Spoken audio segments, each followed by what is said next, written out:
All right, welcome to the Goalkeeper Secrets podcast with your host, Matt Rayla.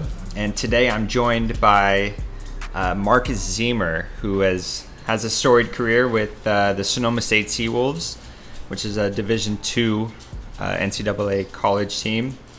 He's been coaching them for, over 25 years? This is my 31st season coming up. 31 years, and he's won a couple of national championships and a bunch of other accolades.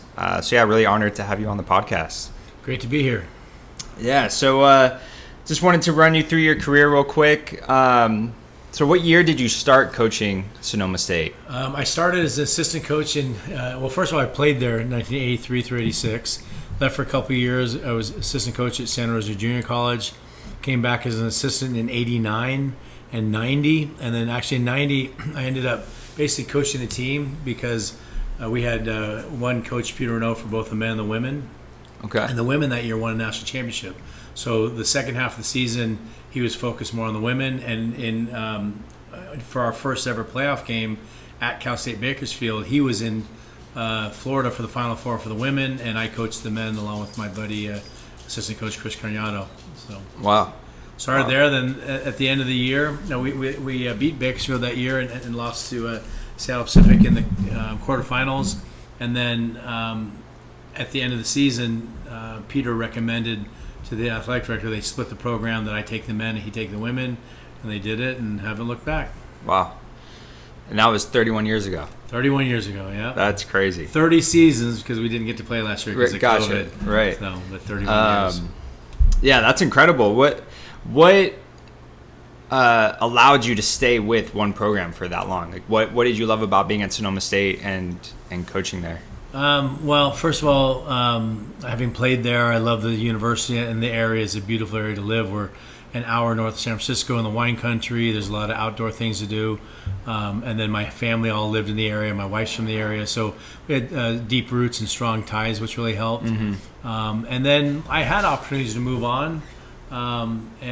First of all, as an assistant coach at Santa Clara at Fresno State, I could have moved on, but decided to stick around. And then I had some other opportunities, but my athletic director at the time kind of sweetened the pot to keep me. And then you get to a point where it just kind of makes sense to stay. So. Right. And was that before you won some national championships? Before assistant coaches, and then afterwards, I had some opportunities to move on afterwards as well. Yeah. Did you have any aspirations or wanting to coach Division I or professionally? I did. Originally, I did. And that's where, at Santa Clara, Fresno State first, I could have been an assistant there, and then Santa Clara probably would have put me on that path. But then, it would have been going from a head coach to an assistant coach, mm-hmm. and then it's not all. I've built a good career as a Division II coach, and so it made sense for me to stay. Right. Yeah, and I think it definitely worked out. I mean, you've had some amazing players, and I want you to talk a little bit about how many players have gone on to play beyond just college soccer that you've worked with. Well, we've had a lot of guys. Originally, we used to have a lot of guys go play in Europe. We probably had 20 guys play in Holland, and not at the high professional level, but at a really good amateur level where they're making enough to live and learn the language and have the cultural experience. But then everything started to tighten up in terms of visas, and you had to be a kind of a top pro in order to sign over there. So we've had probably 10 or 12 that have played in Germany. We've had guys play in Mexico, and we've also had guys play in MLS and in various leagues in the U.S. So that's pretty incredible for a Division II, player to go on and play professionally afterwards. Yeah, and I think that says a lot probably about your coaching style and the way you run your program. Yeah, we try and run things at a very professional level, but there's been a lot of very good Division II players. Chris Wondolowski, mm-hmm. All-time MLS leading scorer, and I'm drawing a blank from Dominguez Hills. We beat him in 2005 in the conference tournament. Still playing, so there's been a lot of players that have gone on, but. And then I'm the players is awesome. It's great to have players move on, but we have a ton of former players that are in the coaching ranks at the college, the club director, youth level. Mm-hmm. So pretty proud of that as well. Right. Yeah, that's great. And then, so this podcast is for goalkeepers. It's mainly aimed at young goalkeepers that are looking to advance and play at the collegiate level or professional level or whatever their aspirations are. But this is really focused on the mental side of being a goalkeeper. But before we dive too deep into that, a little bit of background. So I coach at Sonoma State. I've been working with Marcus for about 6 years, 7 years. Yeah. And it actually kind of happened serendipitously where I had moved up here without knowing Marcus. He had called me. I remember you calling me asking about one of the keepers that I coached in Los Angeles or in Monrovia, asking about him. And Mark, you didn't know I was living up here. Yeah. And you just called and asked about the keeper that I was coaching. And then I just mentioned that, hey, I actually moved up to Santa Rosa. And you were like, hey, I'm looking for a keeper coach. And it just kind of happened that way. Yeah, it was awesome. Very good goalkeeper coaches are difficult to find, especially we're a little bit out of the way. We were not right in the big population center, so it's been a blessing to have you involved for the last 7 years. And yeah, and I've learned so much from working with your program and working with you, just in terms of your play style and playing, the Dutch style, building out of the back, and that helped me with coaching, with working with keepers with their feet, with the ball, where I incorporate that so much into my drills now because that's the way our team plays. My keepers need to be able to play with the ball at their feet, and the game's changed a lot. Back when I played in college, you could play back to goalkeeper. You could pick the ball up, right? And then they changed that. I still remember when they changed that. And we've worked with Franz Hook, who's one of the top goalkeeper coaches in the world, and he was one of the first ones to jump on that. Goalkeeper kind of as a sweeper, how far can you come off your line and still cover your line and use the feet. And, in a lot of ways, I'm kind of jealous of the keepers now, because when I was young, like, I didn't really develop my skills with the ball at my feet as much as I would have liked. As there's no way I would have been able to play at Sonoma State when I was younger, because I just didn't think about that. That wasn't the play style that I was used to, and so that's one thing that I've learned a lot about. Yeah, well, don't sell yourself short, because you would have picked it up. We had Mitch North, who's playing professionally in Southern California. He transferred from Oregon State. He had never taken a short goal kick. He always had a long. And you remember his first year or two with the feet. We worked with him. I almost had a heart attack. I mean, he had the ball come back, and it was interesting to see what had happened. But I'm very proud of the fact, and you should be proud as well, that Mitch, on the California Strikers webpage, they talk about how great he is with his feet. Well, the thing with Mitch is, which we're going to get to in this podcast, I think it had a lot to do with his mentality, where I remember there was times in training where he was trying to develop his left foot, and you would get on him about, hey, don't use your left foot. We're in a training session. Like, we need you to give good balls. But his mentality was, I need to work on my weaknesses. Yeah. I need to develop myself I need to push myself to be good with my feet. Yeah, and he never shied away from that. He leaned into it, which was, I think, what set him apart. And we incorporated him in a lot of passing exercises and played on the field, and he really evolved. Where now, he's very good with his feet. Yeah, so that's definitely, if you're a young goalkeeper right now, something you should definitely be focusing on is, don't be afraid to jump in drills with the team. Talk to your coaches, tell them to incorporate you and develop you, both feet as well. Yeah. But jumping into being a goalkeeper, what's, you've been coaching for 31 years. What's something you recognize, and if you think about all the keepers you've worked with over the years, what's the one thing about those keepers that have set apart from, the good ones from the great ones? Yeah. I think the biggest thing for the top keepers is you don't need to be spectacular, you need to be steady. If you can make the saves you should make very few mistakes, and then occasionally pull one just out of the top corner, then you're doing more than your job. But the keeper that's erratic and makes unbelievable saves, but then makes silly mistakes, gets down on himself. So it's steady and just making the saves that you're expected to make. If you just do that, you're a good keeper. If they beat you, if they hit a brilliant shot, there's nothing you can do about it. But just be something that you can be counted on. Not be up and down. Just be steady. That's a great point. Consistency is super important. And you want a keeper that's emotionally and mentally consistent as well. You don't want a keeper that's gets super high but then also super down. Absolutely. You look at top keepers in the world, they'll make mistakes. I mean, keepers, everybody makes mistakes in the field. But when they they get the ball in the net and they kick it out. They don't pound the ground and kick the post, and they're steady. It's like, and then more often than not, they're going to save their team in the rest of the game. They're going to make a big save. Yeah, that's one thing that I like to talk a lot about on my podcast about goalkeepers. It's the idea of being of frustration, not letting frustration get to you, because as soon as you get frustrated in a game, you just made a mistake and you start kicking the post, pounding your fist into the ground, the other team is now smelling blood. Yeah. They recognize that and they're, okay, we got him. We're going to go harder now. Yeah, and so you're sending a signal that you're not prepared to be in this moment. Yeah, and it's like that with any player, field player, goalkeeper.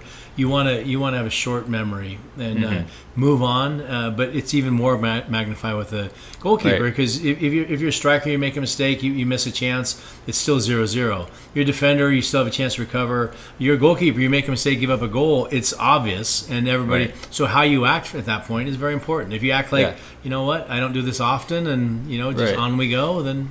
Yeah, so that brings me to my next point. So when you're scouting a goalkeeper, maybe it's goalkeeper in high school, and you see them get really frustrated.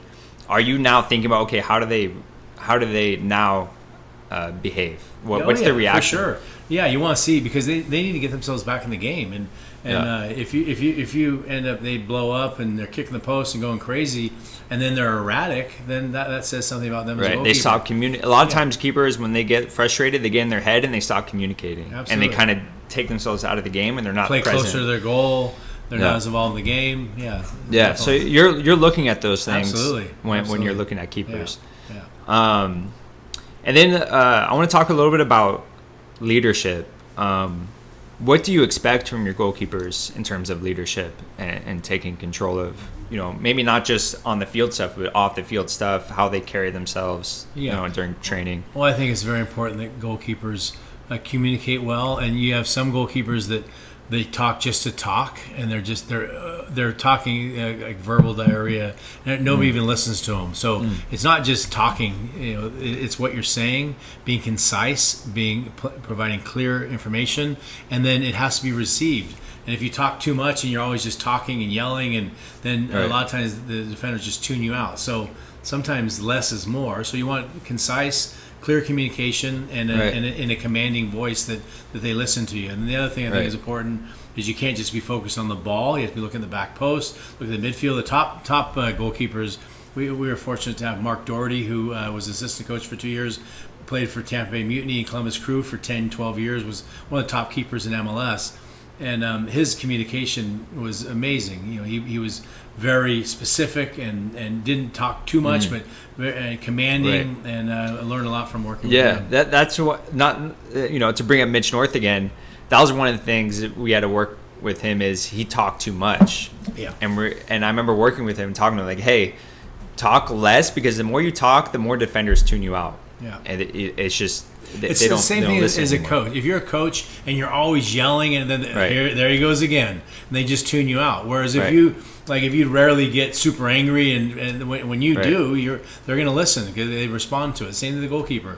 If you're giving necessary information in a timely manner, concise, then they're going to listen to you. They're going to trust you, and they rely on your information. And you're in the back; you can see the whole field, so it's very valuable. Yeah, and I tell keepers this now that I work with. You're the quarterback, so to speak, on the field. So you need to be telling your defenders, your back line, what you see, and you need to be communicating, but you need to do it in the right times and in the right way. Yeah. Sometimes you need to speak less, but with more urgency. Yeah. It's not about how much you say. You don't need to just do a full sentence. Sometimes just one or two words, and that'll be enough just to get what you need. And I think also as a goalkeeper, when you're younger and you're not as experienced, then you need to focus a little bit more on your back line and communicating there. But top goalkeepers, they're organizing the strikers. They're organizing in front of themselves so well that they don't even have to make saves. Right. So I say that all the time as well. Talk your way to a shutout. Yeah. Organize your team so that you don't even have to make a save. You're orchestrating in front of you. Yeah. Which is, that's one of the reasons why I'm doing this podcast, because I don't always have the time to break that down in the training sessions. I can't be there all the time. The time that I'm there, I'm working on the physical part of the position. I'm focused on making sure they get their technique and their tactical part of the position down. Can I say something about that? Sure. Because I think that's a mistake that a lot of keeper coaches make is they're working on tactics, and in a perfect world, if you're in a professional environment where you have the keepers 7-8 times a week and you can cover everything, awesome. But if you're working 3 times a week with somebody, you want them to be able to make saves. You want them to work on the technical and the basic goalkeeping part of it, and make sure that's all. And I've worked with a ton of goalkeeper coaches at the club level, and you have some that are so concerned about the tactics that the keepers can't even make a save. If your keepers can keep the ball in net and they're not as great communicating or not as great with their feet, but they can make save, that's the first thing. Right. And then from there expand out from it. Right. So the meat and potatoes. Yeah. You want to have the goalkeeper be solid with just keeping the ball out of the net, and then we can build from there. For sure. So I understand what you're saying. That is my primary focus when I show up is, all right, I need to prepare these goalkeepers to face every situation they'll face in the game and be able to make the right decisions and be able to technically make the save. Yeah. That's why I want to do the podcast. So they, on their own time, when they're not training, when they're hanging out and they have free time, they can listen and start thinking about the other sides of the game that I can't be there to talk to them about. And then if you're a top goalkeeper, you should be watching a lot of games and watching keepers and watching trainings and going out and watching what other goalkeepers do. Right, 100%. One of the things I did when I was younger and in college and afterwards, I would go and watch training sessions with the goalkeeper coach that I was working with, Ian Fewer. I would just go and watch him train other goalkeepers because I felt like I learned a lot just from watching how other keepers did things. Maybe they did certain things technically that I was like, oh, maybe I can incorporate that. Or maybe they did things wrong and I could see that in myself. Sure. And that's why I think video is super important. Absolutely. And I remember when I first started with you guys, 6-7 years ago, you had like boxes of video, like actual tapes and CDs and of game footage. But with technology today, it's so easy. Like with our team, they have access to game footage right away. Yeah. And that's super important. All their involvement clipped out, or they can exactly. see Yeah, they can see exactly certain situations. And video doesn't lie. Right, exactly. And that's why I film a lot of my training sessions. Because they're for the goalkeepers to review afterwards and study, and that's how they get better. 100%. So you've worked with probably hundreds of goalkeepers over the years, from the starting goalkeeper to having backups and that sort of thing. Is there a certain type of goalkeeper that stands out to you that you're like, you'll recognize it in certain people, certain personalities? You're like, okay, that goalkeeper I know is going to fit with my play style. Well, I think the personality-wise, strong leader, communicates, confident, can recover from mistakes because you are going to make mistakes. I think that's crucial. There's generally a physical component. A little bit on the taller side and agile and able to move, but I've had some smaller goalkeepers that are fantastic. But if you're undersized, you're gonna have to be flawless in your footwork, your decision making, and very important. And there's been you look at like Nick Raimondo has had an unbelievable career with the national team and he's undersized. Yeah, Igor Casillas, he's barely 6 foot. Yeah, he's one of the best. He was one of the best goalkeepers in the world. Yeah. So, but you can't be undersized and be unathletic and not make good decisions, and you have to. It's just like a field player. You have to bring something to the table. You can't be poor in all the areas. So same the goalkeeper. So 100%. I totally agree with that. I think I'm not saying you do this, but I think a lot of coaches do, especially in America, give the eye test. Where you're scouting and you see a keeper, oh, he's under 6 foot, I'm not even going to really pay attention to him until he does something great. But if you're a goalkeeper and you're younger and you're a little bit under you're undersized in that way, you can make up for that with your decision making, with your Footwork. technical ability, your footwork at the ball, your communication. There's so many ways for you to develop your game to where you can kind of remove that part that you have no control over. Yeah. Focus on what you do have control over. Yeah. No question. But it's the same with like a center back. You see very few undersized center backs, but there are some that are slow or a little bit that you have to make up for in other areas. You have to be kind of flawless in the other areas. Right. You have to be extremely, smart with how you position yourself. Yeah. Take great angles and so. Yeah. Exactly. So, but I generally look for a taller keeper. I'm not going to lie, but we've had plenty. We currently have a keeper who's fantastic, who's undersized and does a great job and great with his feet. And we have other than that, but I think everyone's looking for that perfect keeper. You want the keeper that's 6'4", tall, slender, athletic, flexible, great with his feet.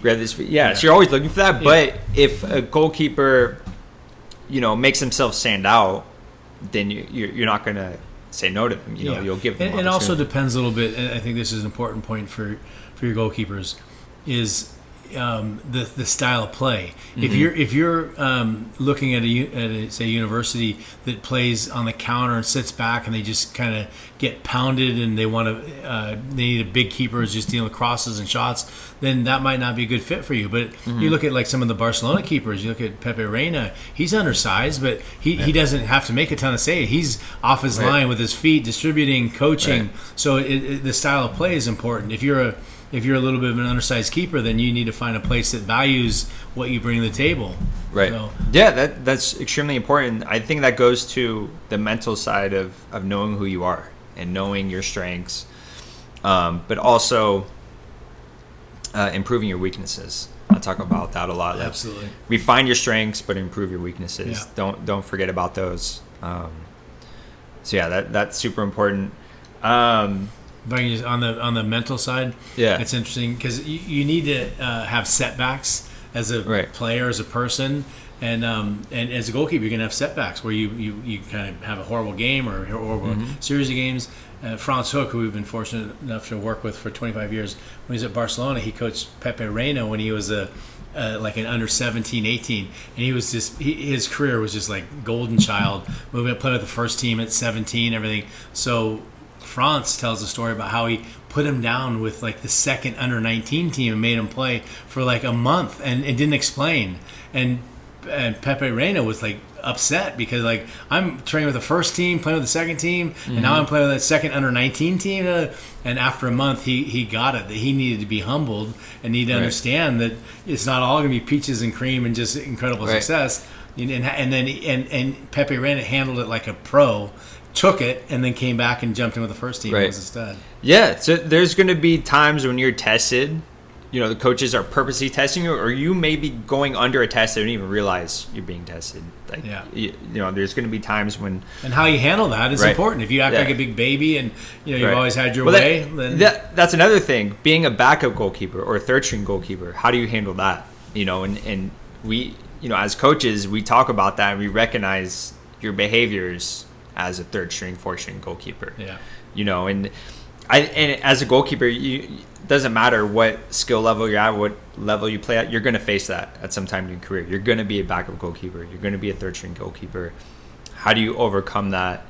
And so what do you want to look for in let's say a third-string goalkeeper? What do you want to see? Yeah, well, one thing right now, like with you do a great job with our keepers. So we have 5 goalkeepers right now, and they're so supportive of each other. And basically, they're working as hard as they can. They all want to play, but it's not their decision. There's nothing, and they have a great attitude. So I think that's super important. But what we try and do is we try and have like upperclassmen or 2, then younger guys who have a future, and kind of balance it out. So it's not like 5 seniors that are all upset because they're not playing. Okay, maybe I'm not playing right now, but I'm going to work hard. I'm going to work my way in there. I think that's important. But the bottom line, I think, if you're a backup or even a third or fourth string goalkeeper, is you need to do everything you can to show that you deserve to play. But you can't hold the other goalkeepers. You can't hold anything against them because they're doing the same thing, except for the coach, the goalkeeper coach, and the coach who's playing. So you need to have camaraderie and support your teammates and your fellow goalkeepers. because it's not their fault. If somebody's starting, it's not their fault they're starting. They're doing the best thing. The coach has chosen them. They're doing a good job and whatever. Right. So just have that kind of mentality. I think is important. So maintaining the goalkeepers union. The GK union is super important. I try to, when I work with my goalkeepers, I want everyone to be. I don't treat anyone differently. We're all there to work for that starting spot. I don't care if you're the fourth string, you're a freshman, you just came on. I want you putting in the effort as if you were going to be the starting goalkeeper. You know what I mean? I want to see mentality. That should be your mentality. You should be fighting, but also supportive at the same time. Clap it up when another keeper does well in a training session. Like they make a great save, clap them up. But then you're going in and you're going to make just as good as a save. Yeah. That's on the head coach. Right, exactly. Make our job hard. If you make our job easy, you're not going to play. Yeah, and you're not going to be around because you want as a coach, you want field players, goalkeepers who want to be in there, and you're not just accept. Oh, I'm just a backup. No, you're fighting, and we had a situation this year. I worked with Matt on it, but we had an opportunity to sign a Dutch goalkeeper. And first thing I did, I told our senior, "Hey, I got this kid I'm talking to," and his attitude was, "That's awesome to have a Dutch kid, and the competition will be awesome." And he's been so sharp because he knows there's legitimate competition. Yeah, that's a great attitude. I think that's a lesson for younger goalkeepers out there. You should want competition. You shouldn't be afraid of another good goalkeeper coming in. You should welcome that because that's going to help you step your game up in a lot of ways that you won't even think of. In a lot of ways you won't even recognize, but it will improve your game. If you're the starting goalkeeper and you know that you're you can have a string of bad games, you're still the best keeper, then that's not healthy for you. You can be. You don't have to be sharp, and you can play. But when you know that you've got to perform, and there's somebody breathing down your neck, and my philosophy work with Matt as well. If you're a starting goalkeeper and you make a mistake, you're not just immediately out. You can't be afraid of making mistakes. But if you go on a series of bad games, then it's only fair that the guy gets a shot, and if he steps in and does well, then that's on you. You had a series of bad games, and so you open the door, and I think that's part of the professional environment that you instill, with your team. That breeds excellence and that breeds improvement with the players. Yeah, so I totally agree with that. As a goalkeeper myself, I've been in those situations where you're the backup keeper, and you're not happy about it. But that should only be fuel to keep pushing and keep going because your time will come up. There could be a red card. There could be an injury. A lot of things can happen where you're all of a sudden you need to step in and you have to be ready. Yeah. And if you're not mentally ready, you have a bad attitude. You get your chance, and you just instead of proving your point that you deserve to play more, you're showing why you're not playing. Exactly. And if you have a bad attitude in training, it's like we might even look past you because we don't even want you to go in because of that attitude of you're just whining or complaining. Like we should never hear you whine or complain. Yeah, you can do that at home and by yourself or with your family or friends. Yeah, do that away from the team, but don't show us that you're whining about not we had that a few years ago with a keeper who was always bitter he wasn't playing, and then I finally had it out with him in the office and put him in his place a little bit, like we're very upfront with him, and then he came back 3 weeks later and said, "I understand, coach." He became an unbelievable teammate and a keeper. He played a bit as well, and he's a happy college grad and who's a great alumni of ours. Right, yeah, and sometimes keepers do need that. They need that little nudge to get out of the funk that they're in or whatever. And there is a lot of pressure that keepers we put on ourselves to perform and to play. We want to be on the field. We want to we want to be making an impact. And it's harder for us to get onto the field, right? Well, with a goalkeeper, there's one goalkeeper. Whereas if you're a center back, you can always, maybe you can play right back, or you play defensive mid, and you can. There's other options. Move around, or you'll get playing time. You might get 10 minutes, 15 minutes, and you get a little taste. You get a little taste. As a goalkeeper, it's like you're kind of just waiting around for. It could be a year, 2 years. And if it's not broke, you don't want to fix it as a coach. Right. The guy's doing well, and you're not going to just throw a keeper in there. Right. So that's what makes it one of the tougher positions in sports. It's very but you get gloves, you get your own jersey, You get your time away from the other team. You get your own coach, right? Yeah, you get some freedom with that. A lot of the players, they'll kind of scoff at the goalkeepers. Oh, you guys don't run as much. You guys don't work as hard. But we deal with the mental side of it, which is just as hard as any physical component. Yeah. Which we don't mind if the players don't understand that, but that's all right. Yeah. Any lasting words you want to give to any young goalkeepers out there about getting to the next level, whether it be they're in high school and when they get to college, or they're in college and then when they get to the professional level? Yeah. Well, I think the most important thing is to make sure that you're a solid goalkeeper, and your primary duties as a goalkeeper are to keep the ball in the net. So make sure you're good at that, because there's some guys that are great with their feet, but they're horrible goalkeepers. I'd rather have a goalkeeper. If a goalkeeper is good enough as a goalkeeper keeping the ball in the net, we will change our style and play a little more direct and make amends for that, because they're so valuable in the goal. So that's your primary job. From there, anything else is bonus. If you're great with your feet, awesome. If you're great coaching and everything, and you can develop all that. Like example, Mitch North, he became very good with his feet. He wasn't when he first came. So make sure that you're a solid goalkeeper. You can make saves and keep the ball in net. And then from there, everything else is bonus. And I would say, again, to Mitch North, like Mitch North, have that openness to improve. Be open-minded to improve your game. He could have been, frustrated, or he could have been annoyed that we wanted him to get better with his feet. Like, no, I'm good at shot stopping. I don't need to do that. No, he was open-minded. He's like, you know what? I need to step my game up in that way to play on this team. And he took that on himself. We didn't put that on him. He did that. And so I think that's a great lesson for goalkeepers, young goalkeepers out there. Be open-minded to the team that you're on, and if they want you to improve in some way, take that on 100% and carry that on. And the other thing I would say is improve your foot skills and play. Like you could always play on a men's league team, say on the field, and improve yourself as a player. Because we put our goalkeepers on the field a lot.